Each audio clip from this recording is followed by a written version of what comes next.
সত্যি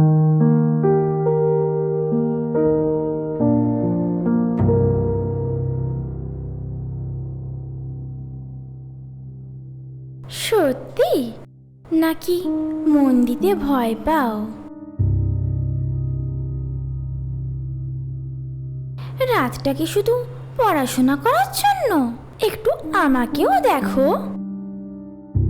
তবে খেলাটা খুব ভালোই খেলেছিলেন মেঘাদেবী, এই একাকিত্ব থেকে দূর করতে পারবে না? কিন্তু দুর্ভাগ্যবশত এবার খেলার রেফারিটা চেঞ্জ হয়ে গেছে।